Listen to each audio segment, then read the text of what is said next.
महाराज, क्या हुआ? आप इतने चिंतित क्यों हैं? क्या कहूं मंत्री, मुझे तो समझ ही नहीं आ रहा कि क्या हो रहा है। बात क्या है महाराज, मुझे बताइए। हमें समझ नहीं आ रहा कि हमारी सारी योजना विफल होती जा रही है। हम जब भी अपने आसपास के राज्यों पर हमला करने की कोशिश कर रहे हैं, हम बुरी तरह विफल हो जाते हैं। आपको क्या लगता है, इसका कारण क्या है महाराज? हमें लगता है कोई तो है जो हमारी सारी योजनाएं पड़ोसी राज्य में गुप्त तरीके से भेज रहा है, और जो भी है वो कोई ऐसा है जो हमारे बहुत करीब है। अच्छा, क्या आपको किसी पर शक है महाराज? वही तो दिक्कत है मंत्री, मुझे समझ नहीं आ रहा कि किस पर शक करूं और किस पर विश्वास करूं। आप ज्यादा चिंता मत करिए महाराज, मैं पता लगवाता हूं कि कौन है महल का दुश्मन। ठीक है, तुम पता लगाओ, तब तक हम भी कुछ सोचते हैं कि कैसे इसे हल कर सकते हैं।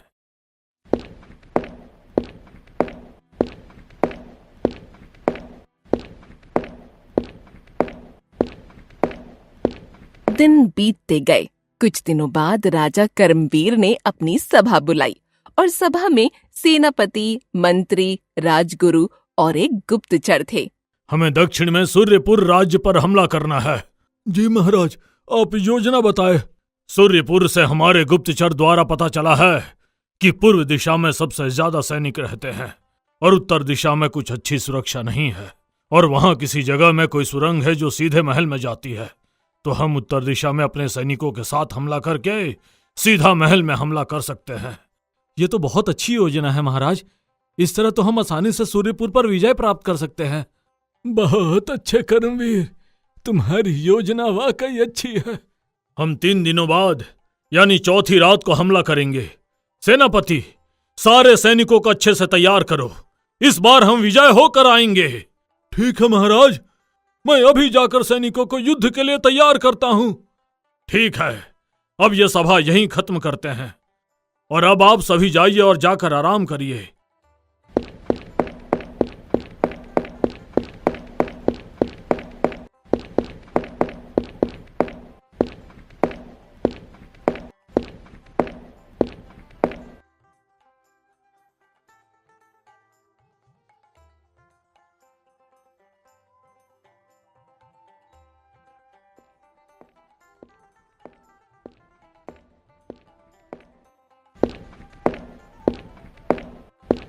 आपकी योजना तो वाकई काबिल तारीफ है महाराज।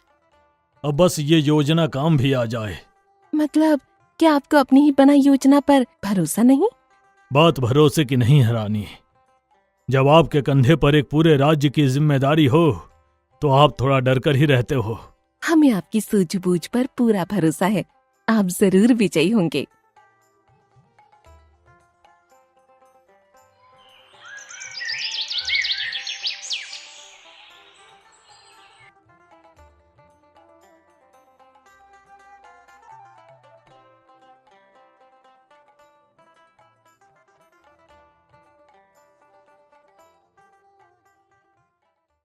महाराज, युद्ध स्थगित करने का कोई विशेष कारण? हमारी योजनाओं के बारे में उन्हें पता चल गया है सेनापति।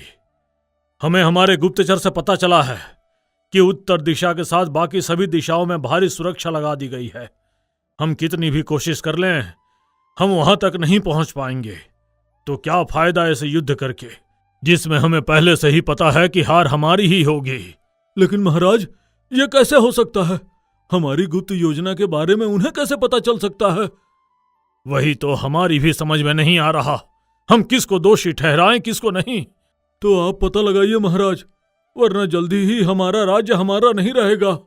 हाँ, हम भी कुछ सोचते हैं इसके बारे में। तुम जाओ, जाकर सैनिकों को खबर दे दो कि युद्ध को स्थगित कर दिया गया है। जैसी आपकी आज्ञा महाराज।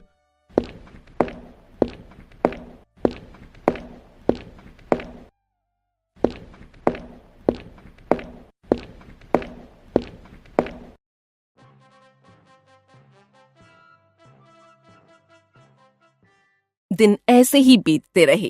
राजा कर्मवीर एक बार फिर एक गुप्त सभा करवाते हैं उन्हीं लोगों के साथ, और पर्दे के पीछे रानी शोभा सब सुन रही थी।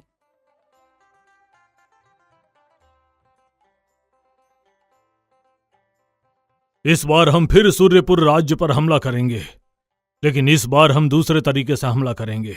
इस बार हम अपने सारे सैनिकों के साथ उत्तर दिशा की तरफ हमला करेंगे। जब सारे सैनिक आपस में लड़ रहे होंगे, तब कुछ चुनिंदा सैनिक उस सुरंग से होते हुए महल में घुसकर हमला करेंगे। जी महाराज, ऐसा ही होगा और इस बार युद्ध जीत कर आएंगे। यही जोश हमें सभी सैनिकों में चाहिए। सेनापति, जाओ, जाकर सैनिकों को तैयार करो। और हां, किसी को भी हमारी इस योजना के बारे में पता नहीं लगना चाहिए। जी महाराज, इस बार कोई भी खबर कहीं बाहर नहीं जाएगी। ठीक है, फिर हम परसों रात को हमला करेंगे।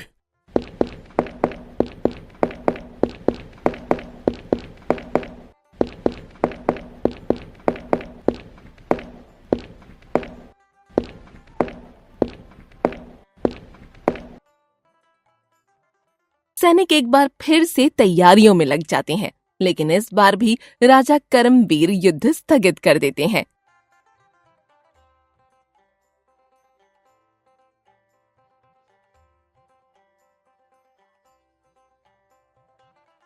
ये क्या महाराज, आपने फिर से युद्ध स्थगित कर दिया?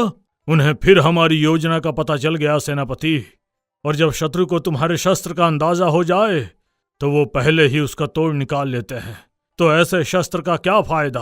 किंतु महाराज, हमारे सैनिक इतने बहादुर हैं कि वो बिना योजना के भी दुश्मन को धूल चटा सकते हैं। हमें पता है तुम क्या कह रहे हो सेनापति, किंतु अब हम ये युद्ध नहीं होने देंगे। हमारे गुप्तचर ने बताया है कि उन्होंने सुरंग बंद करवा दी है और सुरक्षा बढ़ा दी है। अब ऐसे में यदि हम युद्ध करने जाएंगे तो पराजय निश्चित है। ठीक है महाराज, मैं सैनिकों को खबर देता हूं, युद्ध एक बार फिर स्थगित हो गया है।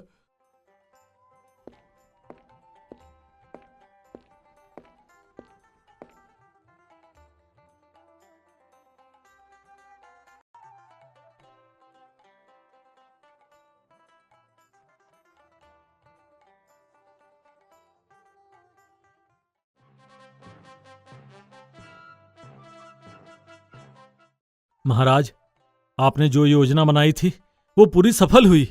बहुत खूब मंत्री, हमें पता था कि ये काम तुमसे अच्छा और कोई नहीं कर सकता। किंतु महाराज, हम चाहते तो उस विद्रोही को वहीं पकड़ सकते थे, किंतु आपने हमें ऐसा करने से मना क्यों किया? क्योंकि ये जो भी है हमारा बहुत खास है, और हम चाहते हैं कि हम इस व्यक्ति को हमारे साथ छल करता अपनी आंखों से देखें, ताकि उसके पकड़े जाने पर हमें जरा भी हमदर्दी ना हो। समझ गया महाराज, तो बताइए अब आगे क्या करना है? अब एक आखिरी योजना बनानी है दुश्मनों के खिलाफ, ताकि ये विद्रोही उन्हें यह संदेश देने जाए और हम उसे वहीं रंगे हाथ पकड़ें। जैसी आपकी आज्ञा महाराज। 3 दिन बीत जाते हैं और चौथे दिन महल में फिर से गुप्त सभा बैठाई जाती है।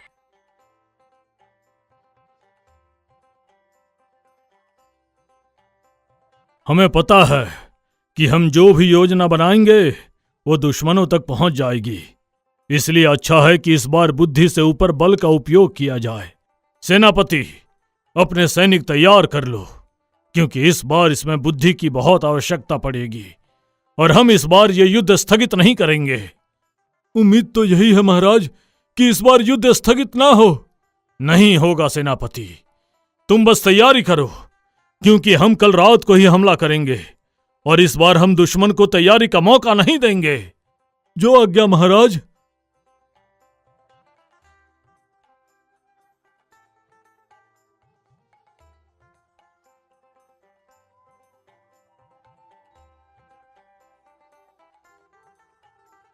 अब केवल उस विद्रोही के बाहर आने का इंतजार है।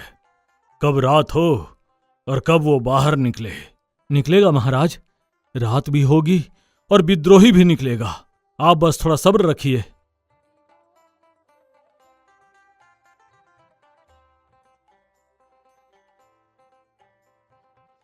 मंत्री, वो देखो, वो रहा वो। जी महाराज, चूहा अपने बिल से बाहर आ चुका है। अब हमें भी उसके पीछे चलना चाहिए। तुम ठीक कहते हो मंत्री, चलो चलो, इससे पहले कि वो कहीं गायब हो जाए।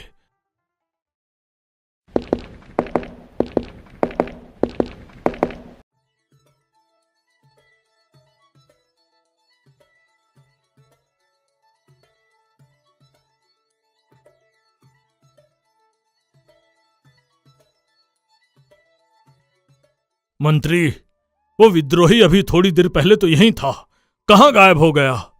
वही तो महाराज, कहाँ जा सकता है वो अब ऐसे समय में? अगर हमने कोई जल्दबाजी की तो सारी योजना पानी में मिल जाएगी। इस बार ऐसा नहीं होगा मंत्री।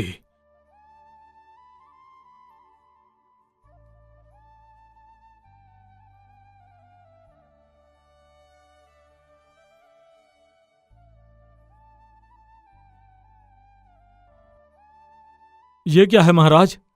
पहेली। पहेली?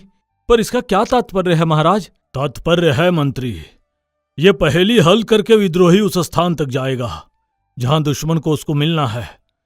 ये एक खेल है मंत्री, ताकि किसी को पता भी ना चले और वो विद्रोही को पकड़ भी ना पाए। पर उस पर क्या लिखा है महाराज? एक राजा की अनोखी रानी, दुम के रास्ते पीती पानी। इसका क्या अर्थ हो सकता है? अरे, ये तो दिया और बाती है महाराज। दिया राजा और बाती रानी, तभी तो बाती अपनी पूंछ से पानी मतलब तेल पीती है। सही कहा मंत्री तुमने, पर वो जगह क्या हो सकती है? वहीं जहां दिए हो।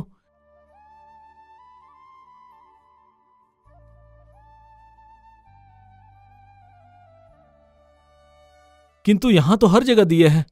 मतलब यहां पर बात हो रही है मंदिर के अखंड दिए की, जो महाराज हमें वहां जाकर देखना चाहिए। तुम सही कहते हो मंत्री, चलो।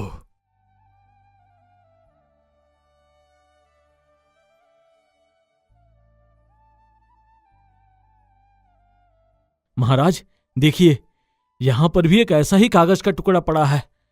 उस पर क्या लिखा है? छुपने वाले छुपे रहो, चोर तुम्हारे पास है।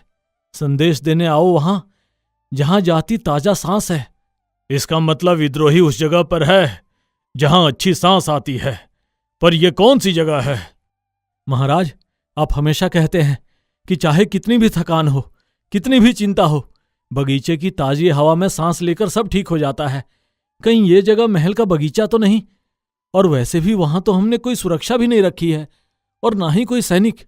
हो ना हो ये वही जगह है। हो ना हो नहीं मंत्री, ये वही जगह है। सारे सैनिकों को कहो कि बगीचे को चारों तरफ से घेर ले। जी महाराज। महाराज के आदेश पर बगीचे को चारों ओर से घेर लिया जाता है और महाराज और मंत्री वहां पहुंचकर देखते हैं वहां दुश्मन, जिसने काले वस्त्र पहने हैं, और सूर्यपुर राज्य के 2 सैनिक भी होते हैं।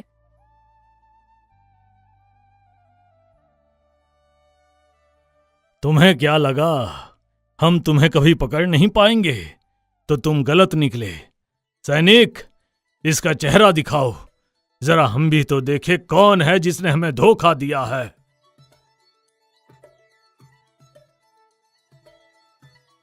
महारानी, आप?